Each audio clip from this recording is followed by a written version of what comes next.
பரிசுத்தமுள்ள பிதாவை உம்மை ஸ்தோத்திரிக்கிறோம், துதிக்கிறோம் ராஜா. தேவாதி தேவனை உமக்கு நன்றி செலுத்துகிறோம்.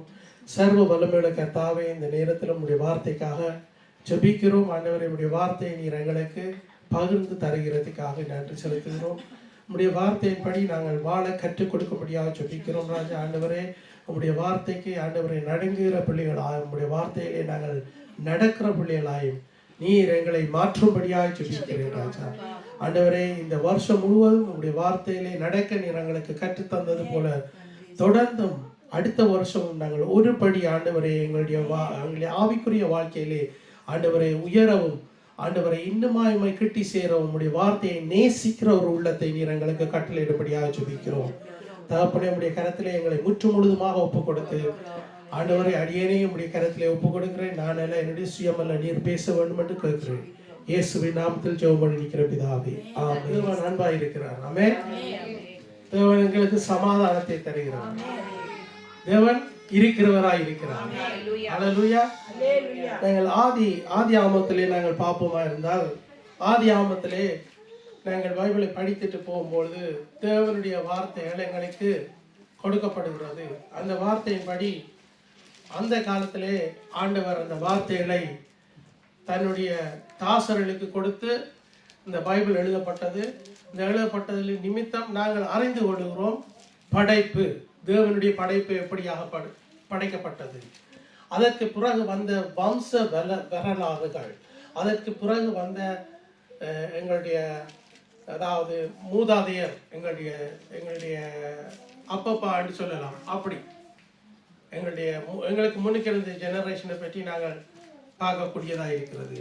இப்படியாக நாங்கள் பார்த்துட்டு வரைக்குள்ள நாங்கள் சில காரியங்களை நாங்கள் எங்களுடைய வேத புத்தகத்தை நாங்கள் வாசிக்கும் போது அறிந்திருக்கிறோம். அந்த புத்தகத்தில் வாசிக்கும் போது சொல்லப்படுகிறது, ஆண்டவருக்கு பெயர்களை இடுகிறார்கள் ஒவ்வொருத்தரும். ஆண்டவருக்கு ஒவ்வொருத்தரும் தங்களுடைய விருப்பத்தின்படி தங்களுக்கு ஆண்டவர் செய்த நன்மைகளின்படி அவர்கள் ஆண்டவருக்கு பெயர்களை இடுகிறார்கள். அதில் சொல்லப்படுகிற ஒரு பெயர் ஆபிரகாமின் தேவன், அதில் சொல்லப்படுகிற இன்னொரு பெயர் ஈசாக்கின் தேவன், அதில் சொல்லப்படுகிற இன்னொரு பெயர் யாக்கோப்பின் தேவன். இப்படியாக நாங்கள் அறிந்திருக்கிறோம். பெயர்களை குறித்து வருகிறது. அதில் இன்னொரு இடத்துல சொல்லப்படுகிறது, நான் இருக்கிறவராய் இருக்கிறேன் என்று சொல்லி. மோசேயுடைய காலத்திலே மோசே தேவனிடத்திலே கேட்டபோது மோசே கொடுக்கிற ஒரு பெயர், மோசேக்கு ஆண்டவர் கொடுக்கிற ஒரு விடை, மோசேக்கு ஆண்டவர் கொடுக்கிற ஒரு பதில், நான் இருக்கிறவராய் இருக்கிறேன் என்று சொல்லி. இதை குறித்து நாங்கள் இன்றைய நாளிலும் நாங்கள் பார்ப்போம். நான் இருக்கிறவராய் இருக்கிறேன் என்று சொல்லி நாங்கள் முதலாவது யாத்திரையாமம் 3வது அதிகாரத்துக்கு நாங்கள் கடந்து செல்வோம்.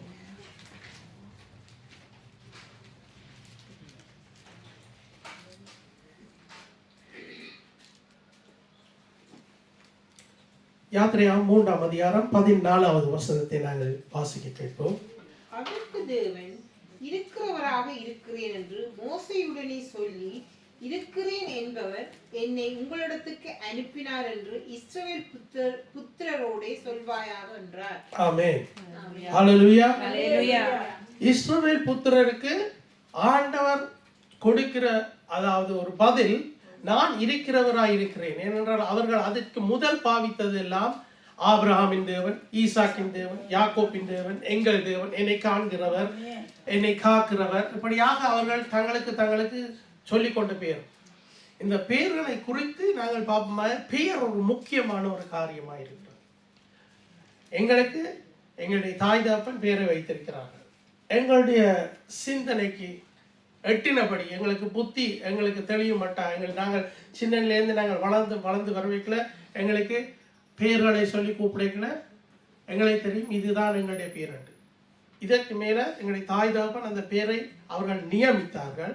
இப்படியாகத்தான் இந்த பெயர் கொடுக்கறத பற்றி எத்தனை பேர் இந்த பெயர் கொடுக்கறத பற்றி மெசேஜ் கேட்டிருக்கிறீங்க? ஒரு முக்கியமான ஒரு பிறரோட மெசேஜ் ஒன்று நீங்க கேள்விப்பட்டு கொண்டு இருக்கிறீங்க, நீங்க கேட்டுக்கொண்டு இருக்கிறீங்க, நானும் கேட்கிறேன். நான் தான் பெயர் கொடுக்கறத பற்றி ஆதாம் எப்படியாக மிருகங்களுக்கு பெயர்களை வைத்தான் என்று சொல்லி ஒரு பிரதர் நல்ல வடிவாக விளங்கப்படுத்தி இருக்கிறார். அதே போலதான் தேவன் எங்களுக்கு தந்த ஞானத்தின்படி நாங்கள் பிள்ளைகளுக்கு பேர்களை வைக்கிறோம். பிள்ளைகளுக்கு பேர்களை வைக்கல கூடாத பேரை நாங்கள் வைக்க மாட்டோம், நல்ல பேர்களை தான் வைப்போம்.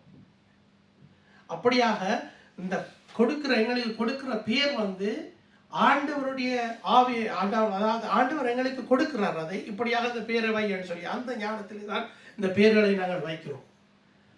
தேவன் சொல்லுகிறார் மோசேக்கு, நான் இருக்கிறவராய் இருக்கிறேன் என்று சொல்லி. இப்படியாகத்தான் இஸ்ரவேலுக்கு விளங்கப்படுத்த சொல்லி இருக்கிறார். நான் இருக்கிறவராய் இருக்கிறேன்.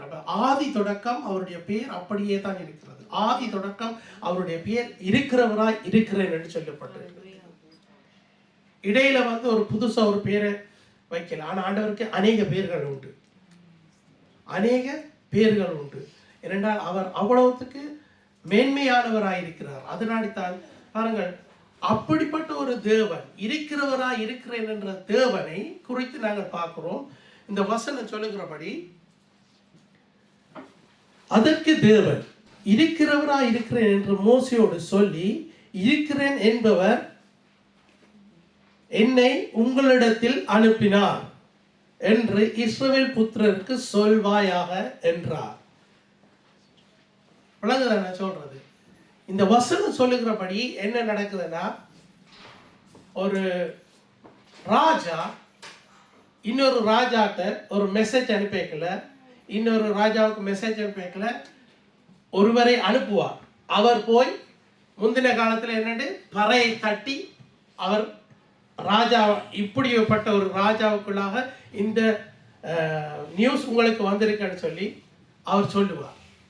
ஆனால் ராஜாவிடத்திலே வந்த இயேசுக்கு, அதாவது இயேசு கிறிஸ்து பிதாவினிடத்திலிருந்து வந்த மோசே பிதாவோடு பேசின கொடுக்கப்பட்ட இந்த வார்த்தை நிமித்தம் மோசே என்ன செய்கிறாருன்னா, அந்த வார்த்தையை கொண்டு இருக்கிறவராய் இருக்கிறேன் உங்களோடு இருக்கிறார்.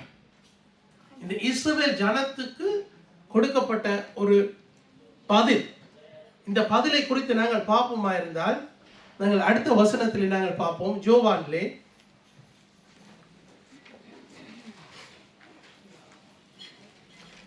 4வது அதிகாரம் 25-26 வாசியுங்கள்.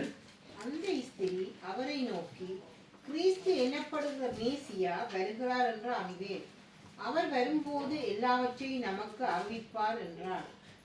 அதற்கு 26வது வசனம் வாசியுங்கள். அதற்கு இயேசு, உன்னுடனே பேசுகிற நானே அவர் என்றார். ஆமென். பாருங்கள், இந்த இடத்துல சொல்லப்படுகிறது என்றால், அந்த ஸ்திரீக்கு ஏற்கனவே அறிவிக்கப்பட்ட ஒரு காரியம் என்றால் மேசியா வருவார். மேசியாவை குறித்து நாங்கள் பார்க்கிறோம். 26வது வசனம் சொல்லுகிறது,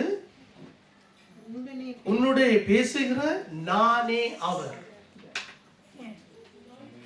நாங்கள் இந்த யோவான் புஸ்தகத்திலே நாங்கள் பார்ப்போமா இருந்தால், யோவான் புஸ்தகத்திலே நாங்கள் போன முறை நாங்கள் ஒரு 2-3 கிழமைக்கு முதலாக நாங்கள் பார்த்தோம் சில காரியங்களை. இந்த இடத்திலே நாங்கள் பார்க்கிறது என்னென்றால், யோவான் புஸ்தகத்திலே எழுதி இருக்கிறதான இந்த வார்த்தை, நான் இருக்கிறவராய் இருக்கிறேன். நாங்கள் பழைய பாட்டிலே நாங்கள் பார்த்தோம். பழைய பாட்டிலே சொல்லப்படுகிறது, ஆண்டவர் பிதாவானவர் சொல்லுகிறார் என்னென்று, நான் இருக்கிறவராய் இருக்கிறேன் என்று.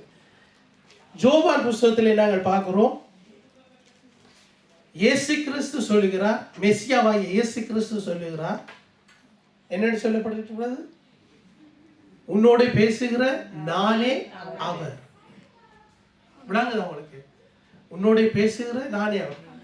பிதாவினிடத்தில் இருந்து வந்தவர் சொல்லுகிற ஒரு வார்த்தையை நாங்கள் கவனிக்கிறோம். பழைய பாட்டில் நாங்கள் பார்க்கிறோம், பிதாவே சொல்லுகிறார். மோசே பிதா அந்த இடத்துல சொல்லுகிற வார்த்தையை திரும்பவும் இந்த இடத்துல நாங்கள் மற்ற பக்கம் பார்ப்போமா இருந்தா, 3 பேரும் ஒரு ஆக்களாத்தான் இருக்கு. 3 பேரும் ஒரே ஆக்களாத்தான் இருக்கிற. 3 பேரும் ஒரே காரியத்தை தான் செய்யறோம். 3 பேரும் எங்க வெளிப்படுகிறோம்? ஆதியாகத்திலே 1வது அதிகாரம் 1வது வசனத்திலே வெளிப்படுகிறோம். அதே போல வெளிப்படுத்தப்படுகிறது. அது மாத்திரமல்ல, நாங்கள் புதிய பாடம் எடுப்போமா இருந்தால் புதிய பாடலும் வெளிப்படுத்தப்படுகிறது. நான் உங்களுக்கு ஒரு காரியத்தை நான் உங்களுக்கு விளங்கப்படுத்துகிறேன். இந்த ஒரு காரியத்தை நாங்கள் பார்ப்போம். அந்த இடத்துல சொல்லப்படுகிறது, இயேசு கிறிஸ்து ஞானஸ்தானம் எடுத்து கரையேறும் போது இயேசு கிறிஸ்து அந்த இடத்துல நிற்கிறார். தேவனுடைய வார்த்தை, அதாவது பிதாவுடைய வார்த்தை வானத்திலிருந்து, இதோ இவர் என்னுடைய தேவகுமாரன் என்று சொல்லப்படுகிறது. அதே நேரத்தில் பரிசுத்த ஆவியானவர் புறாவின் ரூபமாய் அவர் மீது வந்து இறங்குகிறார். அப்ப கிறிஸ்து வெளிப்பட்டது எப்ப? புதிய ஏற்பாடு. கிறிஸ்து வெளிப்பட்டது புதிய ஏற்பாட்டில். கிறிஸ்துவை பற்றி அறிவிக்கப்பட்ட தீர்க்க தரிசன வசனங்கள் பழைய ஏற்பாட்டில் இருக்கிறது. அதாவது புதிய ஏற்பாட்டுக்கும் பழைய ஏற்பாட்டுக்கும் ஒரு கனெக்ஷன் உண்டு. அதுக்கு ஒரு கனெக்ஷன் இல்லை, கனெக்ட் இருக்குது. ஆனா அதை இணைக்கிறவர் கிறிஸ்துவா இருக்கிறார். கிறிஸ்து ஒருவரே புதிய ஏற்பாட்டுக்கும் பழைய ஏற்பாட்டுக்கும் அதை இணைக்கிறவராக இருக்கிறார்.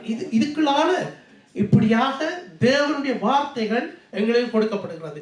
நான் இருக்கிறவராய் இருக்கிறேன். அந்த ஸ்திரீ அந்த இடத்துல பேசும்போது அந்த ஸ்திரியோடு பேசின மேசியா அவருக்கு சொல்லுகிற காரியம் என்னவென்றால், நானே அவராயிருக்கிறேன், நானே அவராயிருக்கிறேன். அடுத்த வசனத்தை நாங்கள் கவனிப்போம். 6வது அதிகாரம் 35வது வசனம் என்ன சொல்லுகிறது என்று பார்ப்போம். இயேசு அவர்களை நோக்கி, ஜீவ அப்பம் நானே, என்னிடத்தில் வருகிறவன் ஒரு காலும் பசியடையான், என்னிடத்தில் விசுவாசமாய் இருக்கிறவன் ஒரு காலும் தாகமடையான். அல்லேலூயா. அப்ப எங்களுக்கு பசியா இருந்தால் நாங்கள் போக வேண்டிய இடம் யாரு? சொல்லுங்க வாயை திறந்து. பசியா இருந்தால் நாங்கள் யாரிடத்திலே போக வேண்டும்? இயேசு இடத்திலே போக வேண்டும். இயேசு சொல்லுகிறார், நான் ஜீவ அப்பம் நானே என்று சொல்லுகிறார். ஜீவ அப்பம் நானே. அதிலேயும் சொல்லப்படுகிறது என்னென்றால், அவர்தான் எங்களுக்கு அப்பமாயிருக்கிறார். அவரை நாங்கள் உட்கொள்வோமாயிருந்தால், அவருடைய வசனத்தை நாங்கள் உட்கொள்வோமாயிருந்தா அந்த வசனம் எங்களை அந்த பசியை ஆக்குகிறதா இருக்கிறது. எங்கள்கிட்ட இருக்கிற நாங்கள் பசி என்றோன்னா எங்களுடைய அதாவது உடம்புல இருக்கிற பசியை நாங்கள் எண்ணக்கூடாது. உடம்புல இருக்கிற பசிக்கு என்ன தேவை? சோறு தேவை, கோலா தேவை, சுகர் தேவை, உப்பு தேவை, இறைச்சி தேவை, பூண்டு, வெங்காயம், உள்ளி, இதுகளெல்லாம் தேவை. என்னத்துக்கு? எங்களுடைய உடம்புக்கு, எங்களுடைய மாம்சத்துக்கு தேவைப்படுகிறது. எங்களுடைய ஆவிக்குரிய ஜீவனுக்கு தேவைப்படுகிறது கிறிஸ்து, இயேசு கிறிஸ்து ஒருவரே. அவருடைய வார்த்தைகள் அவருடைய வார்த்தைகள் தான் எங்களை உயிர்ப்பிக்கிறது, எங்களை வழிநடத்துகிறது, எங்களை பலப்படுத்துகிறது, எங்களை சுகத்தை தருகிறது, எங்களுக்கு பலத்தை தருகிறது. மாம்சத்துக்குரிய சாப்பாடு உண்டு, ஆவிக்குரிய சாப்பாடு உண்டு. நாங்கள் அதை கொஞ்சம் நாங்கள் பிரித்து பார்க்க வேண்டியதாக இருக்கிறது. மாம்சத்துக்குரிய சாப்பாடு, ஆவியிலே நாங்கள் எவ்வளவுக்கு தேவனை தேடுகிறோமோ அவ்வளவுக்கு எனக்கு நன்மை. மாம்சத்திலே நாங்கள் தேவனை தேடுவோமா இருந்தால் அது எப்பயாவது ஒரு இடத்துல நாங்கள் கோட்டை விட்டுடுவோம், எங்கேயாவது ஒரு இடத்துல நாங்கள் ஒரு கோட்டை விட்டுடுவோம். அநேகர் ஆண்டவருடைய சுவிசேஷத்தை கேட்பார்கள், அநேகர் தேவனிடத்தில் வருவார்கள். ஆனாலும் ஒரு சிலர் தான் தேவனுடைய ராஜ்யத்துக்குள்ளே பிரவேசிப்பார்கள். ஒரு சிலர் தான் அந்த நித்திய ஜீவனை ருசி பார்ப்பார்கள். அந்த நித்திய ஜீவனுக்குள்ளாக கடந்து செல்கிறது ஒரு சிலர் என்று எழுதப்பட்டிருக்கிறது. அந்த ஒரு சிலருக்களே நாங்களும் வந்து சேர்ந்துருவோம். நாங்கள் ஜெபிச்சு கொண்டிருக்கல ஆண்டவர் வந்துட்ட மாதிரி, நாங்கள் துதிச்சு கொண்டிருக்கல ஆண்டவர் வந்துட்ட மாதிரி, தச்சு நாங்கள் சாப்பிட்டு கொண்டிருக்கல ஆண்டவர் வந்துட்டாருண்டா அப்பயும் நாங்கள் ரெடியாக தான் இருக்கோம். நாங்கள் மாம்சத்திலே நாங்கள் சாப்பாடை எடுத்துக்கொண்டிருக்கல ஆண்டவர் வந்தாலும் அப்பயும் நாங்கள் ஆயத்தமாக தான் இருக்கணும். ஆயத்தமாய் நாங்கள் இருக்க வேண்டும். அடுத்த வசனத்தை நாங்கள் பார்ப்போம். 8வது அதிகாரம் 23வது வசனத்தை பார்ப்போம்.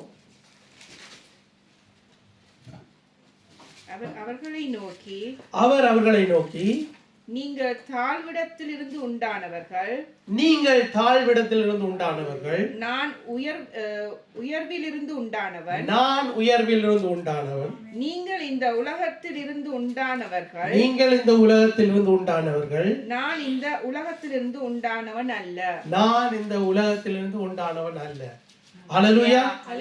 இந்த வசனம் சொல்லுகிறது, நான் உயரத்திலிருந்து உண்டானவன் சொல்லி தேவன் இயேசு கிறிஸ்துவை குறித்து இந்த வசனம் சொல்லுகிறது.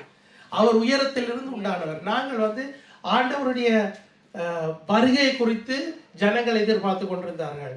ஆண்டவர் வந்து இந்த பூமிக்கு பிறக்க போகிறார், இந்த பூமிக்குள்ள வர போகிறார். எல்லாரும் பார்த்த இடம் என்னென்றா, ஏதாவது ஒரு நாட்டில் ஒரு ராஜாவாக ஆண்டவர் தோன்றுவார். ஆண்டவர் வந்த இடம் வேறொரு இடம், அவர்கள் எதிர்பார்க்காத ஒரு இடம். அந்த இடத்துல வந்து பிறந்து ஆண்டவர் இயேசு கிறிஸ்து இந்த பூமிக்கு வந்ததை, ஆனால் அநேகர் ஆண்டவரை குறித்து அறிந்தவர்கள் அதை ஃபாலோ பண்ணக்கூடிய விதத்திலே அவருடைய வருகை இருந்தது. அவர் வந்து இந்த இடத்திலே இந்த பூமிக்கு வந்து தேவனுக்கு கூட ஒரு நற்செய்தி கொடுக்கப்பட்டது. கிறிஸ்து இந்த பூமிக்கு பிறகுறார். நாங்கள் போன நாட்கள்ல பார்த்தோம், எசாயா 7வது அதிகாரம் 14வது வசனத்திலே நாங்கள் பார்த்தோம், எங்களுக்கு என்ற ஒரு குமாரன் கொடுக்கப்பட்டார். அதை குறித்து தேவனுடைய வருகையை குறித்து அவர்கள் அப்படியாக எதிர்பார்க்கவில்லை. அந்த காலத்தில் இருந்த ஜனங்கள் தேவனை குறித்து வித்தியாசமாக எதிர்பார்த்தார்கள். தேவனுடைய வருகையை குறித்து வித்தியாசமாக, அவர் எங்கேயாவது ஒரு நாட்டில் வந்து எத்தனையோ அரசர்களை கொன்று குவித்து தன்னுடைய நாட்டை அவர் ஆளுவார்னு சொல்லி அப்படியாக சிந்தனையை பண்ணி கொண்டிருந்திருக்கலாம். இப்ப எல்லாம் பார்க்க போனா ஒவ்வொரு நாடும் சொல்லுது தான் வல்லரசு நாடுன்னு சொல்லி. ஒவ்வொரு நாடும் என்னென்று தாங்கள் வல்லரசு நாடுன்னு சொல்லி தங்கள்கிட்ட இருக்க ஆயுதங்களை காட்டித்தான் சொல்லுகிறார்கள், நாங்கள் வல்லரசு நாடுன்னு சொல்லி. எங்கிட்ட இருக்க ஆயுதம், எல்லாரும் உங்களோட கையில இருக்க ஆயுதத்தை எடுத்து காட்டுவோம். இதான் எங்கிட்ட இருக்கிற ஆயுதம், தேவனுடைய வார்த்தை. தேவனுடைய வார்த்தைகளை நாங்கள் எடுத்துக்கொண்டு, எனக்கு நல்ல ஒரு பாட்டு ஒன்று ஞாபகம் வருது. நான் சின்ன சண்டே ஸ்கூலுக்கு போய்க்கல, சிலோன்ல நாங்கள் ஒரு பாட்டு ஒன்று நாங்கள் படிச்சுனாங்க. அந்த பாட்டு எகோ வாணிசின்னு சொல்லி ஒரு பாட்டு. அதுல வருகிறது ஒரு அடி, கர்த்தர் என்னை நின்று சுத்தம் செய்வாரே, கலங்கி நிற்க காரணங்கள் இல்லை, கைகளை தளர்த்திடாமல் தாங்கியே கர்த்தர் ஏது சத்யாவி நிற்கிறார், கர்த்தர் வல்ல யுத்த வீரரே, கர்த்தர் வல்ல யுத்த வீரரே. அந்த நாட்கள்ல நான் ஒரு சின்ன படியினா சுண்டுக்குழியில் இருக்கிற ஒரு பள்ளிக்கூடத்தில் முன்னுக்கு இருக்கிற பெரிய ஸ்டேஜில் வேட்டியெல்லாம் கட்டி மீசையெல்லாம் கீறி ஒரு மட்டையில் செய்த ஒரு வாளை வைத்துக்கொண்டு நாங்கள் அநேக பிள்ளைகள் எக்காலத்துணி சபையால் நாங்கள் அந்த இடத்திலே நாங்கள் கூட்டத்தை செய்யும் போது நாங்கள் நின்று படித்த பாட்டு, 80ஆம் ஆண்டு எப்பயோ நாங்கள் படித்த பாட்டு இப்போ எனக்கு ஞாபகம் வருது. ஆண்டவர் எங்களுக்காக சுத்தம் பண்ணார், அவர் இருக்கிறவராய் இருக்கிறார். இந்த வார்த்தையை குறித்து நாங்கள் உண்மையாகவே தியானிக்க வேண்டும். தேவன் நாங்கள் ஏதோ ஒரு வசனம் மட்டும் நாங்கள் ஒரு பேரன்னு சொல்லிட்டு நாங்கள் போகாம, உண்மையாகவே அந்த வார்த்தை என்ன சொல்லுகிறது? தேவனுடைய வார்த்தை, அவர் இருக்கிறவராய் இருக்கிறார். நாங்கள் எங்களுடைய வாழ்க்கையில் எங்களுடைய வாயினாலே நாங்கள் அறிக்கையிடுவோம், தேவன் இருக்கிறவராய் இருக்கிறார், அவர் எங்களுக்குள் இருக்கிறார். இந்த உலகத்தில் இருப்பவர்களும் எங்களில் இருப்பவர் பெரியவர், அவர் எங்களை கொண்டு பெரிய காரியங்களை செய்வார். அல்லேலூயா. ஆண்டவர் இருக்கிறவராயே இருக்கிறார். எங்களுடைய ஆண்டவர் அதாவது தோல்விக்கு காரணம் இல்ல, அவர் வெற்றி கொடி பிடிக்கிறவராய். அவர் எந்த நேரமும் எங்களுடைய வாழ்க்கையில ஒரு வெற்றியை கட்டளையிடுகிறவராய் இருக்கிறார். நாங்கள் எதையோ நாங்கள் கல்லையோ மண்ணையோ போய் நாங்கள் வணங்கல, எங்களுக்குள்ளே ஜீவனோடு இருக்கிற தேவனை நாங்கள் வணங்குகிறோம். அல்லேலூயா. நாங்கள் அடுத்த வசனத்தை நாங்கள் பார்ப்போம். 58ஆம் அதிகாரம் 58ஆம் வசனம். அதற்கு இயேசு, ஆபிரகாம் உண்டாவதற்கு முன்னமே நான் இருக்கிறேன் என்று மெய்யாகவே மெய்யாகவே உங்களுக்கு சொல்லுகிறேன் என்றார். ஆபிரகாம் உண்டாறதுக்கு முதலே தேவன் இருக்கிறார். அப்ப ஆபிரகாமை நாங்கள் எங்களுடைய வாழ்க்கையில நாங்கள் எப்போ படிச்சிருக்கிறோம்? எங்களுக்கு எப்பயாவது கொஞ்சம் எங்களுக்கு கொஞ்சம் ஞானம் பிறந்து நாங்கள் பைபிளை கையில் எடுத்து நாங்கள் வாசிக்கும் போது நாங்கள் ஆபிரகாமை குறித்து, நாங்கள் ஆதாமை குறித்து, ஆபிரகாமை குறித்து, நோபாவை குறித்து நாங்கள் வாசித்த அந்த வார்த்தைகளின் நிமித்தம் அவர்களை குறித்து நாங்கள் அறிந்து கொண்டோம். ஆனால் தேவன் அதற்கு முன்பதாகவே இருக்கிறவராய் இருக்கிறார். நான் இருக்கிறவராய் இருக்கிறேன் என்று சொல்லுகிறார். திரும்பவும் திரும்பவும் இந்த வார்த்தைகளை நாங்கள் எங்களுடைய ஞாபகத்துக்கு எடுத்துக்கொள்வோம். அவர் இருக்கிறவராய் இருக்கிறார். அவர் இருக்கிறவராய் இருக்கிறார். அவர் தேவன் ஆபிரகாமுக்கு முன்பதாகவே இருக்கிறார். நாங்கள் ஆபிரகாமை குறித்து நாங்கள் அநேக படித்திருக்கிறோம். அதாவது விசுவாசத்தின் தந்தை ஆபிரகாம் என்று சொல்லுவாங்க. அது மாத்திரமல்ல, ஆபிரகாம் இப்படியாக அவருடைய வம்ச வரலாறு என்று சொல்லப்பட்டிருக்கிறது. அதை குறித்து நாங்கள் படித்திருக்கிறோம். ஆபிரகாமை ஆண்டவர் ஆசீர்வதித்திருக்கிறார். கடன் மலனை போல ஆசீர்வதித்திருக்கிறார். நட்சத்திரங்களை போல அவருடைய சந்ததியை ஆசீர்வதித்திருக்கிறார் என்று எப்படியாக நாங்கள் படிக்கிறோம். ஆனாலும் தேவன் அவருக்கும் அந்த ஆபிரகாமுக்கும் தேவனாய் இருக்கிறவராய் இருக்கிறவர் தான் எங்களுடைய தேவனாய் இருக்கிறார். அல்லேலூயா. நாங்கள் இன்னொரு வசனத்தை நாங்கள் பார்ப்போம். இன்னொரு வசனம் இல்லை, இந்த இடத்திலே சொல்லப்படுகிறது. யோவான் புஸ்தகத்திலே அநேக வசனங்கள் வருகிறது. அதிலே 9வது வசனம் இப்படியாக சொல்லுகிறது. 9வது அதிகாரம் 5வது வசனத்தை நாங்கள் வாசிப்போம். ஒரு சில வசனங்களை நீங்கள் இந்த இடத்திலே நான் சொல்லுகிற வசனங்களை நாங்கள் பார்ப்போம். 9வது அதிகாரம் யோவான் 5வது வசனம். நான் உலகத்தில் இருக்கையில் உலகத்திற்கு ஒளியா இருக்கிறேன் என்றார். அவர் இருக்கிறவர் தான் சொல்லுகிறார், நான் உலகத்துக்கு ஒளியா இருக்கிறேன் என்று. இன்னொரு வசனம் சொல்லுகிறது, 10வது அதிகாரம் 11.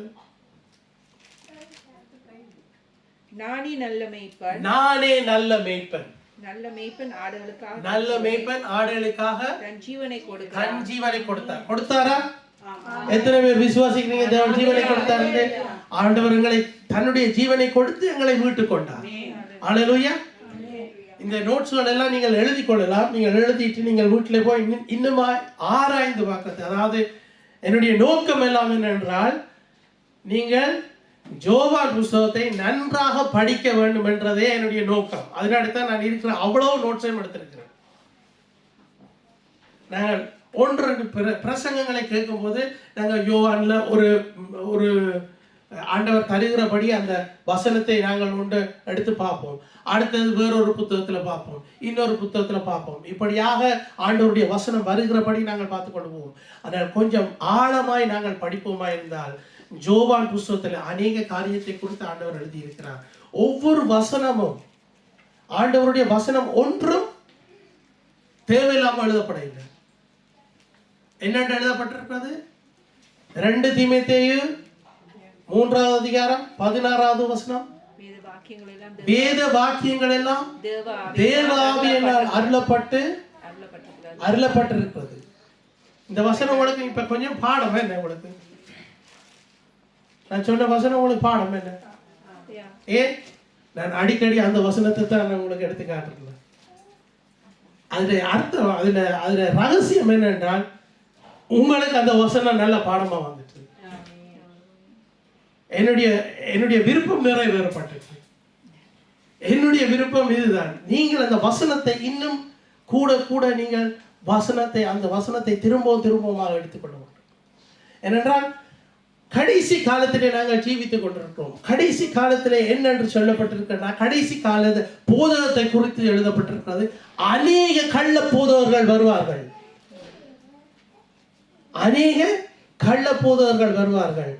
வந்து உங்களை வசனத்திலிருந்து விழுகிற அளவுக்கு பிரசங்கங்களை கொடுப்பாங்க. அப்படி நீங்க விழக்கூடாதுன்றதுதான் வசனத்துல உறுதியா நிக்கணும்ன்றதுதான் என்னுடைய விருப்பம். தேவனுடைய விருப்பம் அதான். அவர்கிட்ட இருந்தா என்ன அந்த விருப்பம் அவர்கிட்ட இருந்தா எனக்கு வந்தது. அல்லேலூயா. அந்த விருப்பத்தை நாங்கள் தொடர்ந்து நாங்கள் எடுத்துக்கொள்வோம். ஆண்டவருடைய வசனம் ஆவியானவர்னால் எழுதப்பட்டிருக்கிறது. அநேகர் வந்து சொல்லிடும், இந்த வசனம் இப்படி இருக்கு, இந்த வசனம் அப்படி இருக்கு, இந்த வசனம் இப்படி இருக்கு.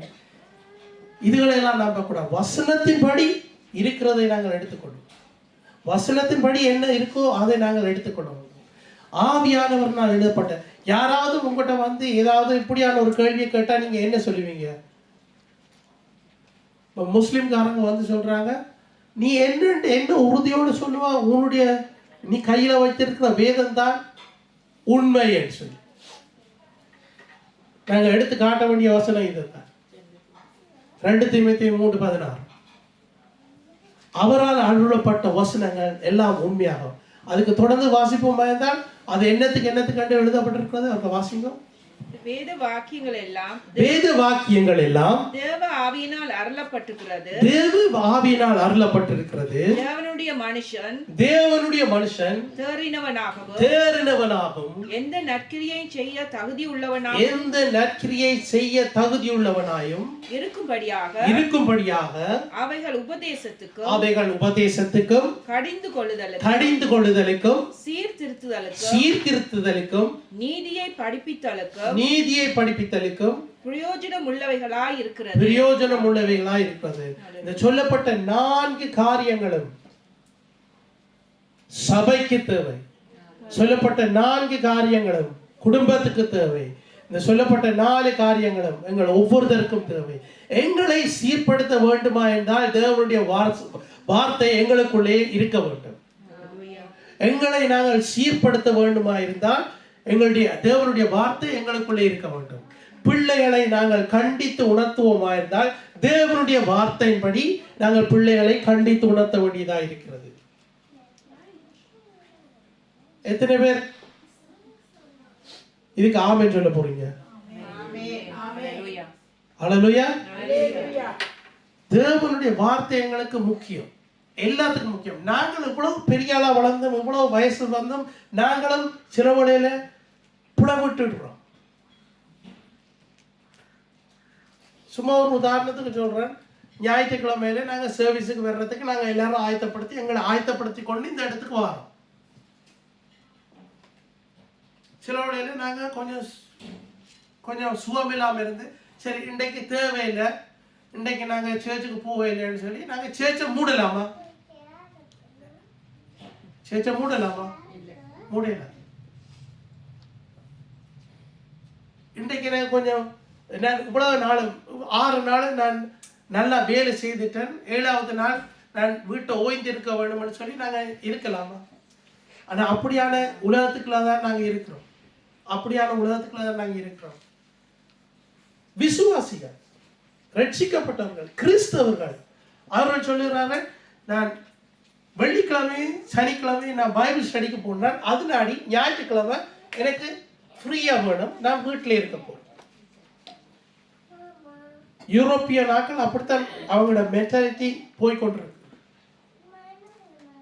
பாருங்கள், நாங்கள் அநேகமாக சிலோன்லேருந்து நாங்கள் வந்திருக்கிறோம். எல்லாரும் எங்களுக்குன்னு சொல்லி ஒரு கல்ச்சர் இருக்குது, எங்களுக்குன்னு சொல்லி ஒரு ட்ரெடிஷன் இருக்கு, எங்களுக்குன்னு சொல்லி நாங்கள் சில காரியங்களை நாங்கள் எங்களுடைய தாய் தகப்பனிடத்திலிருந்து நாங்கள் படித்து கொண்டிருக்கிறோம். ஆனால் தேவனுடைய வழிக்கு நாங்கள் வர வேணுமெண்டா அவருடைய வார்த்தைக்கு நாங்கள் கீழ்ப்படுகிறவர்களாக இருக்கோம். தேவனுடைய வழிக்கு நான் வரணுமெண்டா நான் அவருடைய வார்த்தைக்கு கீழ்ப்படிய வேண்டியதாக இருக்கிறது. அப்ப இருக்கிறவர் சொல்லுகிற காரியம் என்ன? நான் இருக்கிறேன் என்று சொல்லுகிற காரியம் என்ன? 11:25 வாசிங்க. இயேசு அவளை நோக்கி, நானே உயிர்த்தெழுதலும் ஜீவனுமாயிருக்கிறேன். என்னை விசுவாசிக்கிறவன் மரித்தாலும் பிழைப்பான். எங்களுக்கு எல்லாமா இருக்கிறது படி நாங்கள் அவரை பற்றி பிடிக்க வேண்டியதாக. அதாவது வெளிப்படுத்தலே சொல்லப்படுகிறது என்ன சொல்லப்படுகிறது? நான் ஆதியும் அந்தவுமாயிருக்கிறேன், நான் அல்பாவும் ஒமேகாவுமாயிருக்கிறேன். நாங்கள் ஒவ்வொரு வசனங்கள், ஒவ்வொரு பேர்கள், இன்றைக்கு நீங்கள் கேட்ட மெசேஜில் உங்களுக்கு எத்தனை ஆண்டவருடைய பேர்கள் உங்களுக்கு கொடுக்கப்பட்டிருக்கிறது? எத்தனை பேர்கள்? ஒரே ஒரு இதுதான், என்னது? நான் இருக்கிறேன் என்ற அந்த பேரை வைத்து அதிலே எத்தனை பேர்களை நாங்கள் இன்றைக்கு பார்த்தோம். அடுத்த முறை நாங்கள் இந்த இடத்துல இருந்து துதி கேட்கல, நீங்க வார கிழமை கேட்ட இந்த மெசேஜ்ல இருக்கிற அவ்வளவு பெற்ற பேர், ஆண்டவருடைய பேர்களை சொல்லி துதிக்க பழக வேண்டும். நான் உங்களுக்கு இப்ப 2 கிழமைக்கு முதல் சொன்னேன், ஒரு 50 பேர் ஆண்டவருடைய பேரை நீங்கள் உங்களுடைய கொப்பியில எழுதிட்டு வாங்கன்னு சொல்லி. நீங்க எல்லாம் பெரியார்கள், நீங்க எனக்கு படிப்பிக்கணும். ஆனா உங்களுக்கு தெரியும், நான் சொன்னது சின்ன பிள்ளைகளுக்கு, பெரிய ஆக்களுக்கு இல்லை. நீங்க பிள்ளையா எடுத்துக்கொள்ளாதீங்க. பெரிய ஆக்கள் நீங்க துதிக்கிறீங்க, நீங்க வாய் விட்டு துதிக்கிறீங்க தேவனை. ஆனா சின்ன பிள்ளைகளுக்கு நான் சொன்னேன்னா ஒரு 50 பேர்களை எழுதிட்டு வாங்கன்னு சொல்லி. அதே மாதிரி அது அர்த்தம் என்னென்றால், நீங்கள் அந்த 50 பேர்களை எழுதும் போது ஒரு 25ஆவது எனக்கு ஞாபகத்தில் நிற்கும். அதை விட இன்னும் ஒரு அருமையான ஒரு வழி ஒன்று இருக்குது. ஒரு சின்ன புத்தகம் ஒன்று விற்குது, தமிழ் சூத்திரம்னு சொல்லி. எத்தனை பேர் அதை பாவிக்கிறோம்? நீங்க பெரியாக்கா நீங்க பாவிப்பீங்க சில வழியில. அப்படி ஒரு சின்ன புத்தகமும் உண்டு. அந்த புத்தகத்தை தானே நீங்க எப்படியாவது வருகிற காலங்கள்ல அதை நான் எடுக்கிறதுக்கு பார்க்குறேன். அதை எடுத்து பிள்ளைகளுக்கு நாங்கள் சொல்லி கொடுக்க வேண்டியதாக இருக்கு. பிள்ளைகளுக்கு தேவனுடைய நாமத்தை சொல்லிக் கொடுக்க வேண்டும். எங்களுக்கு ஆண்டவர் கொடுத்த ஒரே ஒரு காரியம், எங்களுடைய வரும் சந்ததிக்கு தேவனை பற்றி அறிவிக்கிறது. அது எங்க இருக்குது? 59:21. உன்மேல் இருக்கிற என் ஆவியும் நான் உன் வாயில் அருளிய என் வார்த்தைகளும் இது முதல் என்றென்றைக்கும் உன் வாயில் இருந்தும் உன் சந்ததியின் வாயில் இருந்தும் உன் சந்ததியினுடைய சந்ததியின் வாயில் இருந்தும் நீங்குவதில்லை என்று கர்த்தர் சொல்லுகிறார். இது எனக்கு அவர்களோடு இருக்கும் என் உடன்படிக்கை என்று கர்த்தர் சொல்லுகிறார். இது எனக்கு அவர்களோடு இருக்கும் உடன்படிக்கை என்று கர்த்தர் சொல்லுகிறார். அல்லேலூயா. அல்லேலூயா. ஆண்டவர் கொடுத்த வார்த்தை, தீர்க்க தரிசன வார்த்தை இதுவே. ஆமென். இந்த தீர்க்க தரிசன வார்த்தை இதே மாதிரி யோசுவா புத்தகத்திலே 1வது அதிகாரம் 8-9வது வசனத்திலே நாங்கள் வாசிக்கலாம். நான் ஒவ்வொரு நாளும் இரவும் பகலும் தேவனுடைய வார்த்தையை நான் தியானிக்க வேண்டியதாக இருக்கிறது. அவருடைய வார்த்தையின்படி நடக்க வேண்டியதாக இருக்கிறது. சங்கீத புஸ்தகத்திலே 1வது வசனம், துன்மார்க்கனுடைய ஆலோசனை நடவாமல் பாவியலின் வழிகளை நீக்காமல் தேவனுடைய வசனத்திலே பிரியமாய் இருக்க வேண்டும். அப்படியான ஒரு உள்ளத்தை, அப்படியான ஒரு இருதயத்தை நாங்கள் எங்களால பயன்படுத்திக் கொள்ள இயலாது. தேவன் தான் கொடுக்கணும். எங்களுடைய முயற்சியிலான நாங்கள் ஒன்றுமே செய்ய இயலாது.